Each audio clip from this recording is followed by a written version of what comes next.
Hi everyone. நம்ம இன்றைக்கி என்ன பார்க்க போகிறோம் அப்படின்னா, அவுட்லுக் 2016-19 அபோவ் 19லாம் பார்த்தீங்க அப்படின்னா ஓப்பன் பண்ணும்போது ஒரு எரர் மெசேஜ் ஒன்று வரும்.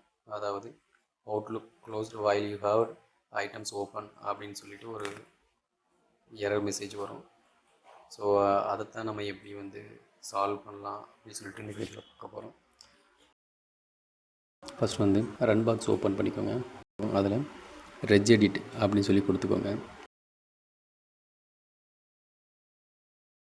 ரெஜிஸ்ட்ரி ஓப்பன் ஆகிடும். அதில் கீ கரண்ட் யூசர் அதை செலக்ட் பண்ணிக்கோங்க. அதில் சாஃப்ட்வேர் அப்படிங்கிறத செலக்ட் பண்ணிக்கோங்க.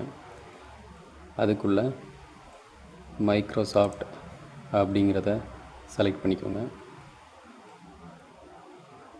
அப்புறம் அதுக்குள்ளே ஆஃபீஸ் அப்படின்னு ஒரு ஃபோல்டர் இருக்கும், அதை செலக்ட் பண்ணிக்கோங்க.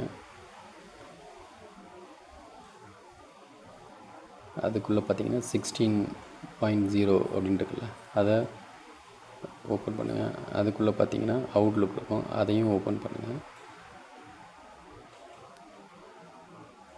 அதுக்குள்ளே ப்ரிஃபரன்ஸ் இருக்குது, ஸோ அதை ஓப்பன் பண்ணிவிட்டு அதோட ரைட் சைடில் ரைட் கிளிக் பண்ணி டிவோட் 32 பிட் அப்படிங்கிறத கொடுங்க. ஒரு ஃபைல் ஒன்று க்ரியேட் ஆகிருக்குல்ல, அந்த ஃபைலை ரீநேம் பண்ணிக்கோங்க. ஓப்பன் விண்டோஸ் ஆப்ஷன் அப்படிங்கிறத கேப் விடாமல் நான் டைப் பண்ணியிருக்கிற மாதிரியே டைப் பண்ணிக்கோங்க. பண்ணிவிட்டு அந்த நேமை ரைட் கிளிக் பண்ணிங்கன்னா மாடிஃபை இருக்கும், அதை மாடிஃபை கொடுத்துக்கோங்க. அதில் வேல்யூ டேட்டாவில் 0 இருக்கும், அதை 1 ஆக்கிக்கோங்க. அப்புறம் ஓகே கொடுத்துக்கோங்க. அவ்வளோதான். இந்த விண்டோ க்ளோஸ் பண்ணிக்கலாம். இனி என்ன பண்ணுங்கள் அப்படின்னா, உங்களோட பிசியை ரீஸ்டார்ட் பண்ணுங்கள். பண்ணிவிட்டு நார்மலாக அவுட்லுக் ஓப்பன் பண்ணி பாருங்கள். ஸோ அந்த ப்ராப்ளம் சால்வ் ஆகிருக்கும்.